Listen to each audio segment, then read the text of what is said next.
FTX 사태의 원인을 한마디로 좀 정리하자면 FTX는 거래소이기 때문에 우리가 상식적으로 거래소에 자산을 예치한다 하면 그 자산은 안전하겠지라고 생각을 하는데, 고객 자산을 받아다가 뭐 알라메다 리서치라든지 어떤 관계 회사들, 자기들과 친한 회사들에게 무단으로 대출을 해주고 일종의 유용이죠. 고객 자금 유용을 했었던 것으로 지금 밝혀져서 지나치게 한 가지 자산에 편중된 포트폴리오를 갖고 있었기 때문에 그 자산 가격이 떨어지면서 사실은 지급불능 상태가 되고, 그렇게 해서 이제 망한 측면도 있거든요. 일단 좌우장펑이 이번 사태의 좀 직접적인 관계자 아니면 또 원인 제공자라고 보시는지? 저는 가장 큰 원인 제공자라고 보고요. 네네. 그러니까 이제 알라메다 리서치에서 야 그거 너 불안한 거 알겠고 그럼 내가 다 사줄게, 장외 거래를 하자 이 얘기를 했는데, 이제 창펑자오가 난 싫은데? 라고 얘기를 하면서 일이 걷잡을 수 없이 진행이 됐고요. 이번 사태의 최대 수혜자는 이로 보나 저로 보나 어떤 면으로 보나 창펑자오가 최대 수혜자고요. 일단 첫 번째는 일단은 돈을 못 받을 가능성이 높고, 특히 이제 암호화폐로 예치를 해놨던 분들은 더 받기가 좀 힘들 것 같아요. 수억 달러에 해당하는 돈을 잊어버린 사람은 야, 쟤 잡아와가지고 얘가 꼬부쳐 놓은 돈 우리가 뺐자, 이런 사람들이 반드시 있을 거고, 그래서 이제 최근에 FTX로 일종의 삼행시 놀이를 짓는 게 트위터에서 유행했었어요. 그래서 뭐 F로 시작하는 욕 있잖아요. 그런 거 해서 그러니까 FTX가 본질이 굉장히 대단한 무엇인 줄 알았는데 속빈 강정이었다. 앞으로도 좀 무서운 것이 뭐냐면, 그러니까 지금 자산이 없다 하는데 전부 다 146억 달러가 FTT였던 건 아니거든요. 수십억 달러 정도는 또 다른 코인들이었는데, 그러니까 이제 뭘 봐야 되냐면 알라메다 리서치 지갑에서 언스테이킹 되는 것들. 그러니까 원래 스테이킹 해놨던 것들을 이제 자산 처분을 해야 되니까 언스테이킹을 한단 말이에요. FTX 사태 이후에 사실 모든 코인이 다 떨어졌는데 오른 코인이 있어요. 그런가요? 그게 뭐냐면 안녕하세요. 뉴스원TV 구독자 여러분, ICT과학부 김지현 기자입니다. 그 바이낸스와 함께 세계 최애 정상급으로 불리던 이제 FTX가 무려 이제 9일 만에 파산 신청을 하는 사건이 일어났습니다. 일각에서는 FTX 사태를 두고 가상자산 내 제2의 리먼 사태, 엔론 사태라고 부르고 있는데요. 그만큼 이제 FTX의 파산 신청이 가상자산 시장에 미치는 파급력이 엄청나다는 것을 뜻하는 것 같습니다. 그 올해 사실 루나 테라 사태만으로도 시끄러웠던 가상자산 시장 안에 또 다른 메가톤급 이슈가 터진 것인데, 그 이 사태에 대해서도 좀 그냥 넘어갈 수 없잖아요. 그래서 FTX 사태가 왜 일어나게 됐는지, 또 이 사태의 파장이 어디까지 진행되고 있는지, 향후 가상자산 시장에 미칠 영향에 대해서 말씀해 주실 전문가 한 분을 좀 모셨습니다. 바로 이제 가상자산 업계의 모든 것을 깨고 계신 이제 원더프레임의 김동환 대표님을 모셨습니다. 안녕하세요, 대표님. 안녕하세요. 원더프레임의 김동환입니다. 저희가 이제 좀 사석에서는 꽤 뵀었는데 뉴스원TV 구독자님들께 같이 인사드리는 건 좀 처음인 것 같아요. 그래서 소감 한 말씀 좀 부탁드려도 될까요? 소감? 일단 뭐 소개를 너무 과하게 해주셔서 가상자산 업계의 모든 것을 꿰뚫고 있다는 거는 좀 약간 매기는 어쨌든 이제 업계에서 일하고 있는 김동환이라고 하고요. 원더프레임이라고 하는 회사는 블록체인 컨설팅을 주로 하는 회사입니다. 그래서 좀 블록체인 어려운 부분들이 있는데 그런 것들을 좀 쉽게 대중들에게 전달하는 작업도 같이 하고 있습니다. 저희가 일단 사실 긍정적인 이슈로 첫 인사를 좀 드리면 좋았겠지만, 어쨌든 현 이슈가 시장에 미치는 파급력이 굉장한 만큼 또 이런 상황에서 정직하고 정확한 컨텐츠를 전달드리는 게 그 어느 때보다 중요한 것 같습니다. 일단 빨리 FTX 사태에 대해서 진단을 해보겠습니다. 대표님, 일단 FTX 사태의 원인을 한마디로 좀 정리하자면 사실 고객의 자금을 끌어다 쓰면서 무리하게 사업을 진행하다가 거래소의 신뢰도가 이뤄지면서 사업이 좀 망가진 케이스라고 보이잖아요. 어떻게 좀 보이시잖아요? 일단 지금 말씀하신 부분이 맞고요. 일단은 지금 밝혀져 있는 사실들이 FTX는 거래소이기 때문에 우리가 상식적으로 거래소에 어떤 자산을 예치한다 하면 그 자산은 안전하겠지라고 생각을 하는데, 요 고객 자산을 받아다가 알라메다 리서치라든지 어떤 관계 회사들, 자기들과 FTX 거래소와 친한 회사들에게 무단으로 대출을 해주고, 일종의 유용이죠. 고객 자금 유용을 했었던 것으로 지금 밝혀져서 윤리적인 측면에서 문제가 일단 있고요.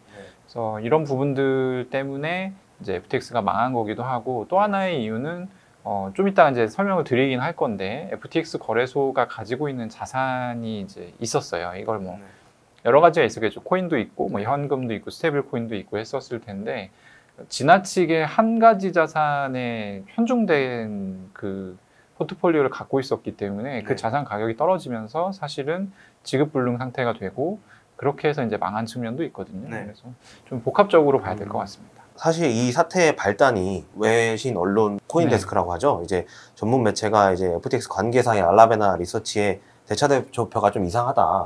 그 내용이 좀 이상하다 하면서 이제 좀 이 사태가 좀 시작이 됐는데요. 대차 대조표가 어떤 점이 좀 문제가 있었던 건가요? 이제 현지 날짜로 11월 2일에 이렇게 기사가 나왔고요. 내용은 알라메다 리서치라고 하면은 이제 업계에서 꽤 유명한 투자 회사인데 이 투자 회사가 가지고 있는 총 자산이 한 146억 달러 정도 되는데 그 중에 대부분이 FTT 토큰이다. FTT 토큰은 이제 FTX에서 만든 거래소 토큰이거든요. 그래서 자체 발행한 토큰. 거래소 토큰 써보신 분들은 아시겠지만 보통 이제 암호화폐 거래소는 거래액에 따라서 이제 거래 횟수와 액에 따라서 수수료를 받는데 이거를 그냥 현금으로 내면 다 받고 거래소 토큰을 이용해서 내면 좀 할인을 해줘요. 그래서 그런 용도의 토큰인데요. 어쨌든 FTT 거래소가 크기 때문에 이 거래소 토큰도 좀 시총이라든가 이런 부분들이 잘 나가긴 했었고 근데 이제 문제는 대부분의 자산이 FTT 토큰이었기 때문에 사실 FTT 토큰 가격이 내려가게 되면 굉장히 치명적인 결과가 발생할 수 있다라는 것이 이 코인데스크 기사의 그 내용이었습니다. FTT 토큰 자체가 사실 이런 식으로 좀 문제가 발생을 하면서 그 자오창펑 바이낸스 CEO가 이 부분에 대해서 다시 한번 좀 지적을 했잖아요. 그렇죠. 그래서 그 FTX 창업자이자 전 CEO였던 이제 샘 뱅크맨 프리드와 설전을 좀 벌였는데요. 어쨌든 바이낸스가 FTT를 가지고 있는 전 물량을 좀 매도하겠다 이런 얘기를 좀 했었습니다. 그래서 사실 그때부터 좀 시장에 좀 충격이 가해졌는데 이런 부분에 대해서는 어쨌든 어떻게 보시는지, 이거 어쨌든 자오장펑이 이번 사태의 좀 직접적인 관계자 아니면 또 원인 제공자라고 보시는지 아니면 저는 가장 큰 원인 제공자라고 보고요. 왜냐하면 뭐 타임라인 정리는 다른 매체나 이런 부분에서 이제 좀 발빠르게 많이 해서 이미 알려져 있는데 11월 2일에 기사가 처음 나왔고 한 3, 4일 정도 트위터에서 이 문제 가지고 이제 갑론을박이 오갔어요. 그래서 알라메다 리서치가 그 대차 대조표는 6월 30일자 대차 대조표였기 때문에 이제 11월 2일이면 한 3, 4개월 지난 거잖아요. 현재 버전으로 좀 상황을 공유할 필요가 있다. 알아서 밝힐 필요가 있다. 이런 이제 갑론을박들이 좀 오갔고 갑자기 이제 창펑자오가 내가 갖고 있는 걸 팔아야겠다라는 얘기를 합니다. 한 11월 6일, 7일 정도에 얘기를 하고 근데 이 물량이 굉장히 많았어요. 대략 뭐 달러로 환산하면 한 5억 8천만 달러어치. 근데 11월 1일부터 5일까지 전 세계에서 거래됐던 FTX 거래소 토큰인 FTT의 그 거래량을 보면 대략 한 일평균으로 치면 1억 달러가 안 되거든요. 그러니까 하루에 총 합쳐봐야 1억 달러 거래 안 되는 토큰인데 이게 5억 8천만 어치 달러를 던지겠다라고 하고 말만 한 게 아니라 이거를 실제로 거래소로 이동을 시켰어요. 그러다 보니까 아무래도 이제 그러면 FTT 가격이 폭락하겠네라는 생각이 누구나 들 거잖아요. 그리고 또 알라메다 리서치 장부에 보면은 대부분이 FTT였기 때문에 이거 큰일 났다. 이런 이제 상황이 생겼고 그러니까 이제 알라메다 리서치에서 야 그거 너 불안한 거 알겠고 그럼 내가 다 사줄게. 장외 거래를 하자. 그러니까 거래소 안에서 이제 사고 파는 게 아니고 따로 만나가지고 1대1로 돈 주고 토큰 받고 이게 장외 거래거든요. 장외 거래를 하자 이 얘기를 했는데 이제 창펑자오가 난 싫은데? 라고 얘기를 하면서 일이 걷잡을 수 없이 진행이 됐고요.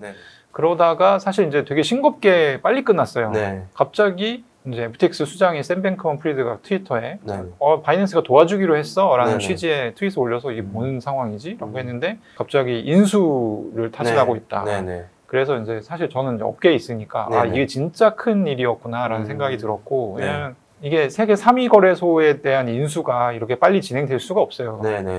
근데 이제 사실 심각한 문제가 있었고 여기서 창펑자오가 실제로 토큰을 다 팔면 일부 팔았습니다. 실제로. 그래서 7일날 FTT 토큰의 차트를 보면 이 창펑자오가 그러면 팔면 당시 가격이 23달러 정도인데 우리가 22달러에서 다 사주겠다 이렇게 얘기를 했거든요. 그래서 실제로 방어를 하는 듯한 이 내용이 있어요. 차트에 보면 22달러에서 올라가고 내려왔다 올라가고 이런 게 있는데 이제 7일 이후에 이게 벽이 깨졌죠. 네. 그러면서 사실 이제 인수 얘기가 나오고 네. 아 진짜 심각했구나라는 생각이 들었고 어쨌든 근데 인수 얘기가 나왔으니까 일단락 된 거잖아요. 네네. 그래서 당시에 암호화폐 가격이 살짝 반등합니다. 네네.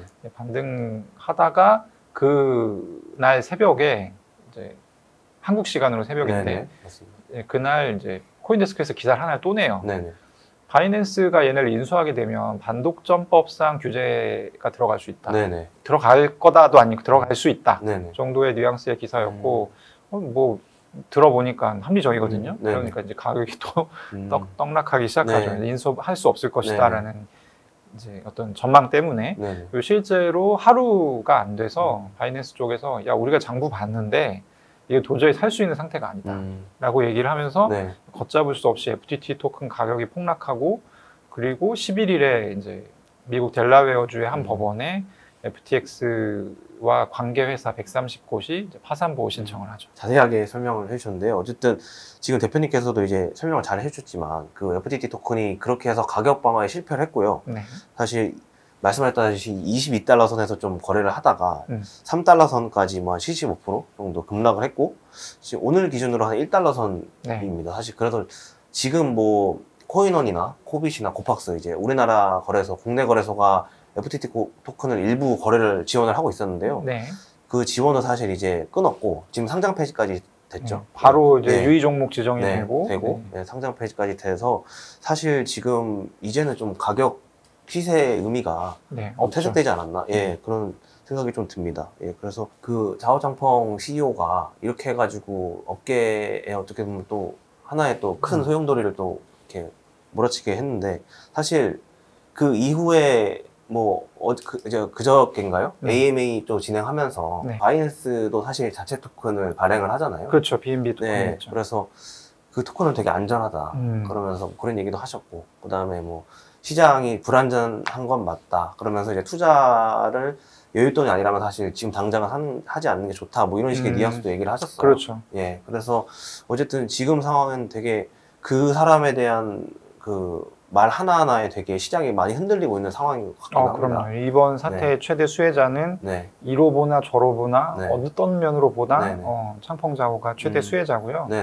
일단 첫 번째는 이 뒷단에서 이뤄지고 있었던 일들을 좀 볼 필요가 있는데 가장 먼저는 미국에서 이 가상자산 관련한 규제 법안을 제대로 된 법안을 만들고 있었어요. 상원에서 8월 달에 발의가 됐고 내용을 보면 주로 이제 디파이를 규제하는 내용이에요. 디파이에 대한 규제가 거의 없었는데 거의 중앙거래소와 준하는 규제를 하는 그런 내용이고 근데 재밌는 게 보면은 FTX 같은 경우는 뭐 디파이를 당연히 하고 있었지만 상대적으로 보면 바이낸스나 어떤 코인베이스 이런 곳들이 디파이에 대한 준비를 많이 하고 있었어요. 뭐 지갑도 따로 만들고 개인 지갑을 하고 있었는데 사실 미국에서 그 규제가 통과가 되게 되면 디파이 위축될 거는 뻔하고 이미 중앙화 거래소의 역량은 FTX가 사실 최근 매출로 보면 거의 2위에 가깝게 치고 올라왔었거든요. 그럼 바이낸스 입장에서는 자기들은 이제 미국과 뭔가 이 대화를 할 수 있는 채널이 없고 FTX는 뭐 바이든 대통령한테 후원금을 제일 많이 낸, 두 번째로 많이 낸, 그리고 이제 이번 다음 대선에 또 민주당 대선 후보한테 뭐 10억 달러 내겠다 뭐 이런 얘기하고 그러고 있으니까 이제 좀 마음이 조급하죠. 규제가 제 편으로 돌아갈 가능성이 높고 이런 측면이 있었는데 또 이제 무슨 얘기를 했었냐면 8월 달에 미국 상원에서 그 CFTC라고 해서 미국 상품선물거래위원회라는 곳이 있는데 거기서 이 암호화폐를 상품으로 보고 디지털 자산 상품으로 보고 규제를 시키겠다. 이게 이제 그 법안의 내용이에요. 그 법안에 대해서 찬성을 하면서 샘 뱅크먼 프리드가 8월 달에 되게 이제 국내 사용자들은 사실 잘 모르는데 되게 중요한 일이 있었거든요. 이제 토네이도 캐시라고 이더리움 디파이에서 돈이 오가는 것을 말하자면 트랜잭션의 출처를 숨겨주는 기능을 하는 서비스인데 이게 이제 북한이 이것을 이용해서 자금 세탁에 썼다라는 지적을 이제 오펙이라고 해서 미국 해외 이제 자산 통제국이라는 기관이 있어요. 재무부 산하에. 근데 그 기관에서 이제 규제를 굉장히 세게 했거든요. 그러면서 서비스 사용하지 마세요라고 했는데 이더리움 인프라를 제공하는 기업들이 다 오케이를 했단 말이에요. 그러면서 이제 이더리움에 굉장히 불거졌던 큰 이슈가 네. 이더리움의 탈중앙성이 굉장히 훼손될 수 네, 있다. 네. 이런 이슈였는데 이런 분위기 속에서 사실 샘 뱅커먼 프리드가 네. 그거 그렇게 하는 게 맞습니다라는 얘기를 한 거예요. 네, 네. 공적이 됐어요, 다. 그래서 도대체 뭔 얘기하는 거야? 네네. 약간 이런 분위기가 된 상황에서 사실은 창펑자오가 어퍼컷을 날렸다고 볼 수 있죠. 쟤 안 되겠네. 너 아웃. 네. 이렇게. 네. 그 삼펑자오 CEO 입장에서 보면 이번 제거해야 되는. 예. 내가 살아남기 위해서는 그렇죠. 네. 쟤를 반드시 좀 네. 이제 뭐 업계 용어 제껴야 된다고. 네. 제껴야 되는 대상이었죠. 어떻게 해서 사실 이렇게 보면 뭐 FTX 사태가 단순히 어떤 하나의 토큰이나 거래소가 파산 신청한 것 이상으로 네. 사실 큰 의미가 좀 이제 업계 자체가 완전히 다 뒤바뀔 수도 있고 또 어떻게 보면 또 지변도라고 할 수 있나요? 좀 그런 지변 같은 것도 좀 많이 바뀔 수 있는 그런 큰 사건이 된 것 같습니다. 네. 대표님이 좀 보시기에는 FTX 사태가 사실 좀 문제인 게 현재 진행형이잖아요. 그렇죠. 그러니까 이 사태가 사실 거래소 한 개가 파산 신청했다는 걸로 끝나는 게 아니라 그 이후에 또 업계에 어떤 영향을 미칠지 사실 뭐 뒤에도 저희가 설명을 드리겠지만 네. 샘 뱅크맨 프리드가 투자하거나 손을 댔던 프로젝트도 굉장히 많죠. 굉장히 많죠. 네. 일단 주요하게는 일단 FTT는 이제 네. 이 요단강을 건너갔고 네. 샘 뱅크먼 프리드는 알라메다 리서치를 통해서도 많은 투자를 했고요. 특히 이제 주요한 레이어 1 프로젝트 중에 솔라나의 거의 대부 격을 자처했었던 그러니까 최근에 뜬 레이어 1 코인들 보면 전부 주인이 있어요. 그러니까 다들 자기들이 탈중앙화 플랫폼이라고 주장하지만 사실 이제 테라 같은 경우는 권도영이라는 걸출한 인물이 강하게 이제 그립을 잡고 성공을 시켰던 프로젝트고, 솔라나 같은 경우가 샘 뱅크먼 프리드고, 팬텀 같은 경우가 안드레 크로네 그 친구가 이제 했었고, 그래서 이제 솔라나 같은 경우는 이제 후원자가 없어져 버린 거예요. 제일 큰 후원자가 없어져 버린 셈이고, 솔라나에 투자를 또 많이 했는데 그것들이 다 그냥 이제 끊기게 된 거예요. 그런 측면이 있어서 솔라나 생태계에 대한 걱정이 많고 실제로 솔라나 코인 가격이 그래서 상당히 많이 떨어졌었습니다. 그래서 뭐 대표님께서도 지금 말씀해 주셨지만 그 업비트 기준으로 오늘자 기준으로 해서 최근 일주일 내에 가장 많이 업비트 내에서 떨어진 코인이 솔라나? 세럼이고 세럼. 그 다음이 이제 솔라나입니다. 그래서 세럼도 이제 간단하게 설명을 드리면 사실 샘 뱅크맨 프리드가 직접 만들었던 이제 디파이 탈중앙화 금융 프로젝트이고요. 어쨌든 이번 사태 이후로 뭐 모든 전 세계에 유통되고 있는 코인 중에서 샘 뱅크먼에 관련된 코인들이 가장 많이 하락을 하고 있다. 이렇게 좀 보시면 될 것 같고요. 사실 앞으로도 좀 무서운 것이 뭐냐면 그러니까 지금 자산이 없다 하는데 전부 다 146억 달러가 FTT였던 건 아니거든요. 근데 수십억 달러 정도는 또 다른 코인들이었는데 이 분포를 지금 정확하게 몰라요, 저희가. 근데 뭐 최근에 그러니까 이제 뭘 봐야 되냐면 알라메다 리서치 지갑에서 언스테이킹 되는 것들. 그러니까 원래 스테이킹 해놨던 것들을 이제 자산 처분을 해야 되니까 언스테이킹을 한단 말이에요.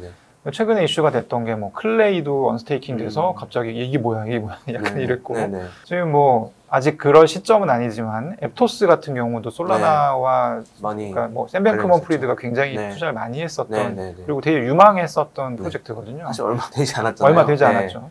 그래서 사실 얘네도 좀 걱정을 해야 되고 뭐 어디서 어떻게 터질지는 좀 지켜봐야 되는 상황입니다, 사실. 지금 FTX 사태, 그러니까 어떻게 보면 이제 거래소 내부에서도 사실 좀 문제가 발생하고 있는 게 샘 뱅크맨 프리드의 이제 뭐 도주설 이런 것도 막 사실 발생을 하고 있고 계속 뭐 브라질로 튀었다 이런 얘기도 있었죠. 뭐 그런 것도 있고 뭐 법적 처벌 가능성도 계속해서 대두되고 있어요.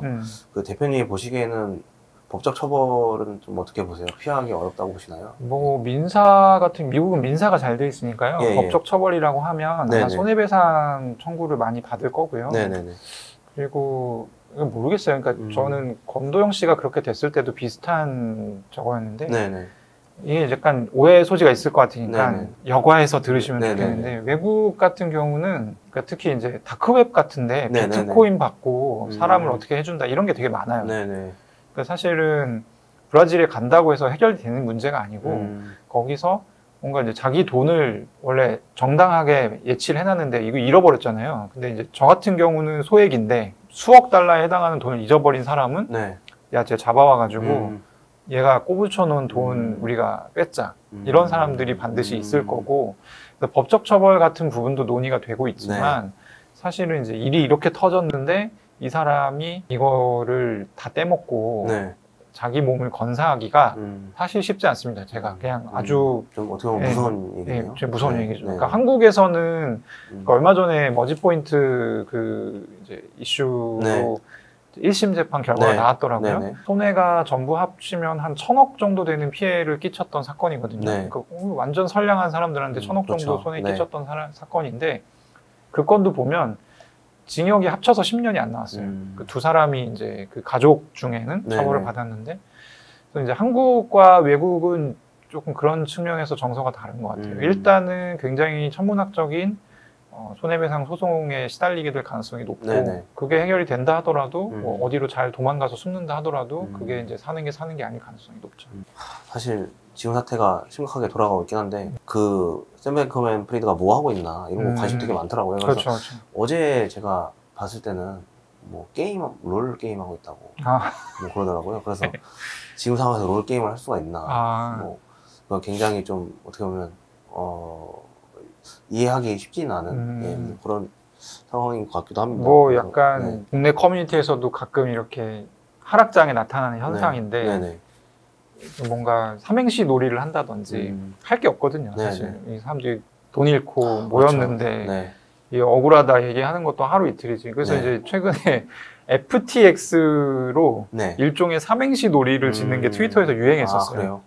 그래서 뭐 F로 시작하는 욕 있잖아요. 뭐 이런 거 해서 그러니까 FTX가 본질이 굉장히 대단한 무엇인 줄 알았는데 속빈 강정이었다. 이거를 이제 여러 가지의 표현으로 표현하는 그러니까 백일장 같은 그런 것도 열리고, 그리고 이제 테라 같은 경우도 테라 뭐 권도형 추적단 뭐 이런 거 만들어졌잖아요. 그런 것도 그러니까 그런 뭔가 이게 사람들이 파산이 돼서 거래소가 파산돼서 내가 맡겨놨던 돈을 못 찾을 가능성이 높아졌는데 그걸 일단 마음이 헛헛하니까 서로 이제 얘기를 하면서 그런 얘기를 나누는 것 같고, 제가 보기에 뭐 이제 그런 분들이 생각하는 것과 얘기하는 것과 이 문제의 실질적인 해결은 좀 다르게 흘러갈 가능성이 높아 보이고요. 일단은 돈을 못 받을 가능성이 높고, 특히 이제 암호화폐로 예치를 해놨던 분들은 더 받기가 좀 힘들 것 같아요. USDT가 아니라 그냥 거기에 보면 인터내셔널에도 USD가 있고 USDT가 있거든요. 근데 USD는 이제 미국 달러이기 때문에 그나마 가능성이 좀 있나요?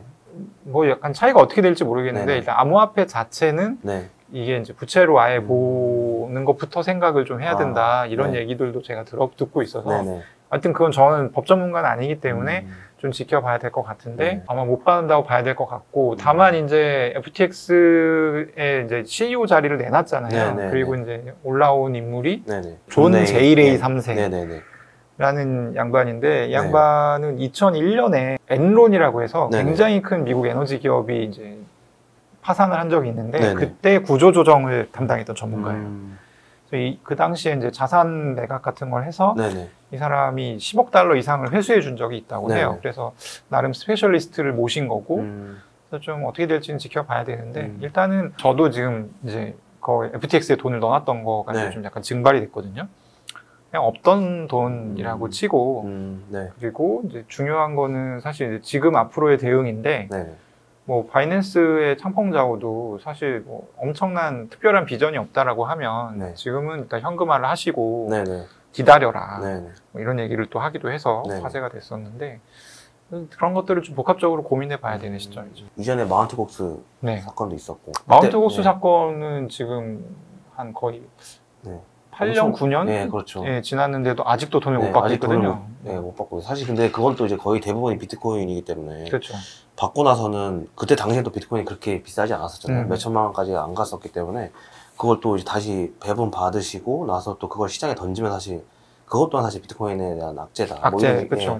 얘기를 하시는데, 사실 FTX 사태도 향후에 또 어떻게 또 장기적으로 흘러갈지 또 이런 것도 좀 걱정이 많이 되는 부분이 좀 있네요. 근데 뭐 좀 건설적인 얘기를 해보자면 FTX 사태 이후에 사실 모든 코인이 다 떨어졌는데 오른 코인이 있어요. 아, 그런가요? 그게 뭐냐면 이제 트러스트 월렛이라고 바이낸스에서 관여하고 있는 개인 지갑이거든요. 트러스트 월렛의 토큰이 있어요. 트러스트 음. 월렛 토큰이라고. 네. 이 토큰 가격이 한 일주일 새에 90% 정도 올랐어요. 네. 왜냐하면 기본적으로 이제 이 사건이 함의하는 바가 네. FTX 거래소가 세계적으로 굉장히 중요한 거래소인데 못 믿을 놈들이었네 네. 라는 생각이 퍼진 거예요. 이제 그래서 자기 자산은 네. 자기가 관리하는 게 맞다. 이런 얘기들을 뭐 창펑자오도 했고 그런 분위기가 좀 만들어지면서 사실 다운로드 수도 지금 아직 집계는 안 되고 있지만 많이 다운됐을 것 같고 일단 토큰 가격이 그렇게 올랐습니다. 근데 이게 왜 중요하냐면 사실 이제 우리가 그동안 크립토에서 웹3 뭐 이런 얘기들 했잖아요. 근데 웹3의 가장 기본적인 요소가 전자지갑이거든요. 논 커스터디얼 월렛인데 그러니까 이게 계기가 될 수 있는 거죠. 원래는 이 지갑을 사용하는 게 굉장히 불편하거든요. 그러니까 한국 사용자들 같은 경우는 특히 금융 서비스, 뭐 앱, 뭐 IT 이런 인프라가 워낙 잘 돼 있기 때문에 필요하면 필요한 앱을 깔아서 쓰면 된단 말이에요. 그리고 이 앱 안에 내가 받을 수 있는 편의 장치가 다 들어있어요. 근데 논 커스터디얼 월렛은 비밀번호 자체를 본인이 관리해야 되고 갑자기 여기 해킹당해서 돈이 다 털리면 그건 본인 책임이에요. 그러니까 약간 좀 비정한 그런 서비스인데 그래서 이제 사실 별로 인기가 없었는데 이번 기회에 관심도 받고 많은 사람들이 일로 옮겨오는 계기가 될 수 있겠다. 그리고 이제 또 디파이가 흥하게 되면 사실 지금은 중앙화 거래소들이 이제 돈이 굉장히 많이 몰려 있지만 지갑이 웹3 지갑이 거래소의 역할을 하게 될 수 있어요. 그러니까 지갑 안에서 수합을 하면 되는 거예요. 그런 식으로 해서 그런 어떤 교환 서비스나 이런 것들이 장착이 되게 되고 이게 대중화가 되게 되면 이 지갑 사업 자체가 엄청 커질 수 있는 거죠. 그래서 사실은 바이낸스가 이제 그 토큰에 트러스트 월렛에 투자한 것이기도 하고 코인베이스 같은 경우도 코인베이스 월렛이라고 해서 논 커스터디얼 월렛을 따로 만들었습니다. 그래서 이런 이제 흐름들이 있는데 이런 흐름들이 또 이제 스위치가 켜지게 될 가능성이 있다. 네, 사실 조금 제 개인적으로 안타까운 게 사실 이제 대표님이 지금 또 이제 잘 말씀을 해주셨지만 요즘 이제 크립토 씬 안에서 많이들 얘기하셨던 게 코인 개수를 늘리는 것도 중요하지만 내 코인을 지키는 것도 중요하다 이런 여론이 꽤 있었어요. 그쵸. 예, 그래서 사실 뭐 덱스나 뭐 어쨌든 하드 월렛을 이용하시는 분들도 좀 계셨고 뭐 했는데 뭐 사실 두나무 송치현 의장도 이런 뭐 개인 지갑을 사용하는 거에 대해서 좀 거리낌이 없는 세상이 나올 것이다. 뭐 이런 식으로 예전에 UDC인가요? 그때도 얘기한 걸로 기억을 하는데 그런 뭔가 건설적인 그리고 또 올바른, 그러니까 어떻게 보면 웹3 안에서 기반이 될 만한 그런 여러 가지 긍정적인 변화가 딱 마침 딱 시작되기 전에 사실 이 사태가 터진 게 개인적으로는 조금은 물론 뭐 말씀했던 바대로 그 방향으로 가고 있는 그 속도가 더 빨라질 수는 있긴 하겠지만 좀 안타까운 면도 좀 있긴 한데 사실 이런 희생을 하면 사실 이런 부분이 생긴다는 게 조금 안타까운 부분이 좀 있는 것 같기도 합니다. 그래서 일단은 이번 시간에는 저희가 FTX 사태의 원인이랑 그 다음에 지금 현재 어떻게 좀 사태가 진행되고 있는지에 대해서 간단하게 좀 살펴봤고요. 그 다음 시간에는 저희가 이제 FTX 사태가 어떻게 좀 진행돼 가고 있고 또 그 파장이 또 어떻게 진행될지 이런 거에 대해서도 좀 더 자세하게 살펴보는 시간을 가지겠습니다. 예, 감사합니다.